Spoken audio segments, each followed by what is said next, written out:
Viewers, Assalamu alaikum. Before I start today's lesson, I have a humble request to you that subscribe this channel and press the bell icon so that you may get more videos, and do like and share these videos to your friends. Now let's start today's lesson number 63. A. How positive active voice sentences are changed into passive voice in past perfect continuous tense. तो जी viewers, आज के lesson में मैं आपको बताऊंगा कि किस तरह से पास्ट परफेक्ट टेंस में जो सादा फिक्रात होते हैं, जिन्हें हम मुस्बत फिक्रात कहते हैं, उनको एक्टिव वॉइस से पैसिव वॉइस और इसी तरह से पैसिव वॉइस से एक्टिव वॉइस में तब्दील किया जाता है।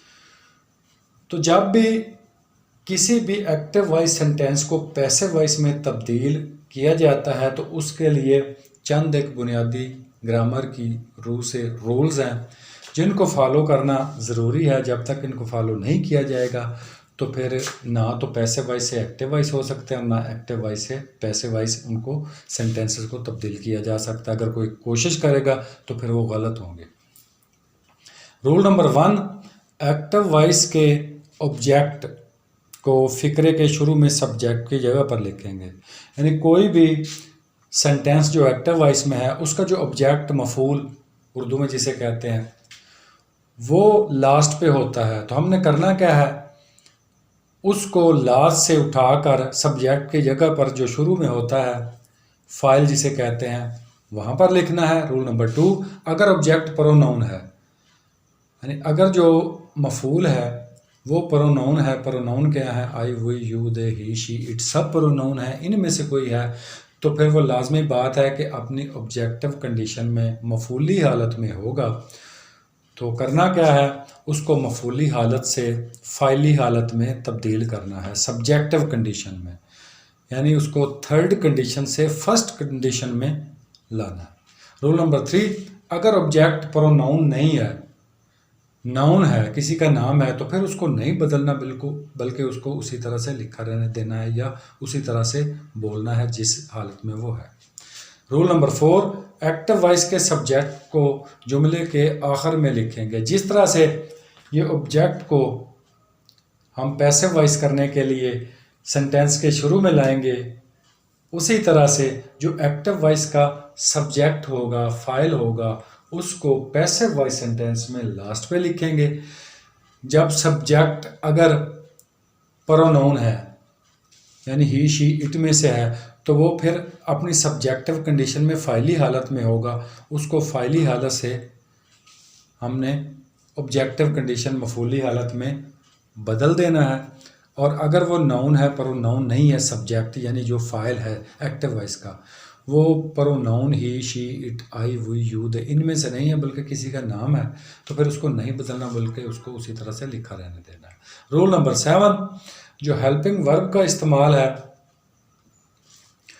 वो किया जाएगा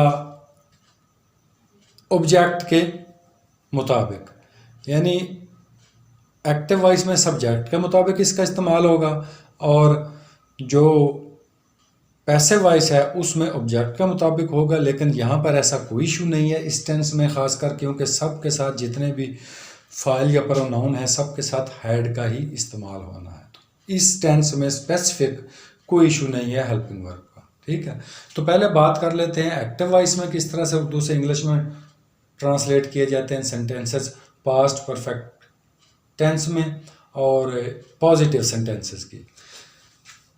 नंबर 1 सब्जेक्ट होता है एक्टिव वॉइस में, नंबर 2 पे हेल्पिंग वर्ब होता है जो कि हैड है, नंबर 3 वर्ब थर्ड फॉर्म होती है, नंबर 4 पे लास्ट पे ऑब्जेक्ट होता है। ऑब्जेक्ट यहाँ पर ऑब्जेक्टिव केस में होता है, अगर नाउन नहीं है प्रोनाउन है कोई, तो वो फिर थर्ड कंडीशन में होगा, तीसरी हालत में, मफूली हालत में होगा। अब इनको करते हैं पैसिव वॉइस कैसे होगा। तो पैसिव वॉइस में ऑब्जेक्ट जो है लास्ट के बजाय यहाँ पर शुरू में आ जाएगा, जैसे मैंने आपको ऊपर बताया है, यहाँ पर ये फाइली हालत में हो जाएगा पैसिव वॉइस में। उसके बाद हेल्पिंग वर्ब का इस्तेमाल करेंगे, नंबर 2 हैड, नंबर 3 बिन का इस्तेमाल करेंगे, नंबर 4 वर्ब थर्ड फॉर्म होगी, number 5 by, number 6 subject last पे होगा। सब्जेक्ट कैसे, यहाँ पर पहले नंबर पर था लेकिन यहाँ पर लास्ट में आ जाएगा। सिर्फ सब्जेक्ट या फ़ाइल की हालत बदल देनी है। एक्टिव वॉइस में ये फ़ाइली हालत में सब्जेक्टिव कंडीशन में होगा, लेकिन पैसिव वॉइस में जो है ये मफूली हालत में या ऑब्जेक्टिव कंडीशन में होगा, थर्ड केस में। ये मैं आपको ऊपर बता चुका हूँ। तो अब एग्जांपल्स की बात कर लेते हैं। मेरे घर पहुंचने से पहले अकबर खाना खा चुका था। ये एक्टिव वॉइस में सेंटेंस है, सादा फिक्रा है, मुस्बत फिक्रा है, पास्ट परफेक्ट टेंस का। तो इसको पहले ट्रांसलेट करते हैं। Before I reached home Akbar had eaten food. तो ये जो सेंटेंस है ये दो क्लाजेस पर मुश्तमिल है। एक जो इसका पहला क्लाज है ये है पास्ट इंडेफिनेट में, और दूसरा जो है ये पास्ट परफेक्ट टेंस में। तो इसको अब कर लेते हैं पैसिव वॉइस में तब्दील। ये जो पहला क्लाज है बिफोर आई रीच्ड होम, ये उसी तरह से रहेगा बिफोर आई रीच्ड होम। उसके बाद क्या होगा, कॉमा होगा। Food had been eaten by Akbar. तो ये जो इतना हिस्सा है अकबर हैड ईटन फूड। अब एक्टिव वॉइस में जो अकबर है ये फाइल है, सब्जेक्ट है, ये नाउन है, इसको नहीं बदलना है। और जो फूड है ये मफूल है, ये ऑब्जेक्ट है, ये भी नाउन है, इसको भी हमने इसकी यानी हालत नहीं बदलनी। जो मैंने आपको बताया ना, पहली से तीसरी हालत और तीसरी से पहली, फाइली से मफूली, मफूली से फाइली, वो इसमें कुछ नहीं करना। फूड सिर्फ मफूल है, इसको यहाँ नंबर 1 कर दिया। उसके बाद हैड यहाँ पर देखें, उसके बाद बिन नंबर 3, नंबर 4 पे आ जाएगा eaten verb third form, number 5 पे बाई, और नंबर 6 पे लास्ट पे सब्जेक्ट आ जाएगा, फाइल आ जाएगा। यहाँ पर जो सब्जेक्ट है एक्टिव वॉइस में वो है अकबर। अकबर यहाँ पर लास्ट पे आ गया, चूंकि दोनों नाउन है, दोनों की हमने हालत नहीं बदलनी। एग्जाम्पल नंबर 2, उसने आज वक्त से पहले अपना काम ख़त्म कर लिया था। ये जो सेंटेंसेस आप देख रहे हैं, मिसालें, ये पहले मैं एक्टिव वॉइस में 12 के 12 टेंसेस एक्टिव वॉइस में मुकम्मल करवा चुका हूँ। अगर किसी दोस्त को नहीं पता तो वो पीछे जाकर वो वीडियोस देख सकता है। ट्रांसलेट करते हैं एक्टिव वॉइस में। He had finished his work before time today.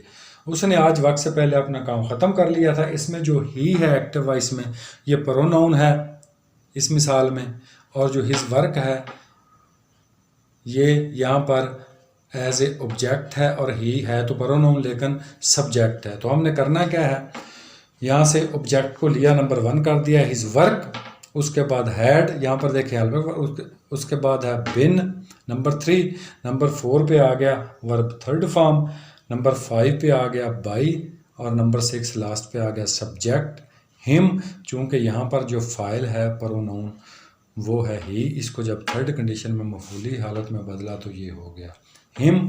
तो उसके बाद ये बिफोर टाइम टुडे, तो ये हो गया पैसिव वॉइस। ये कोई मुश्किल काम नहीं है, सिर्फ ये चंद एक बुनियादी असूल है, इनको अगर आप याद रखें, जहन में रखें तो ये मुश्किल काम नहीं है, सिर्फ तवज्जो की ज़रूरत है। तो जी व्यूअर्स, आज का लेसन आपने देखा, मैंने पूरी कोशिश की है कि आपको बताया जाए कि किस तरह से पास्ट परफेक्ट टेंस में पॉजिटिव सेंटेंसेस को एक्टिव वॉइस से पैसिव वॉइस और पैसिव वॉइस से एक्टिव वॉइस में तब्दील किया जाता है। ये अगर सेंटेंस इस तरह से हो तो इस तरह से हो, his work had been finished by him before time today, तो पैसिव वॉइस में हो तो आपको कहा जाए कि एक्टिव वॉइस में करो, तो ये इसी तरह से होगा। दोनों तरीके मैंने लिख दिए हैं, मैं डिस्क्रिप्शन में भी लिख दूंगा ताकि आप आसानी से वहाँ से देख सकें। तो लास्ट पे आपसे रिक्वेस्ट है कि इस चैनल को सब्सक्राइब करें, बेल आइकन को प्रेस करें, वीडियो को लाजमी तौर पर लाइक करें, शेयर करें, और अपने साथी दोस्तों को भी इस चैनल के मुतल्लिक बताएँ ताकि वो भी इससे फ़ायदा उठा सकें। अपना ख्याल रखिएगा, मुझे दुआ में याद रखिएगा। अगली वीडियो तक अल्लाह हाफ़िज़।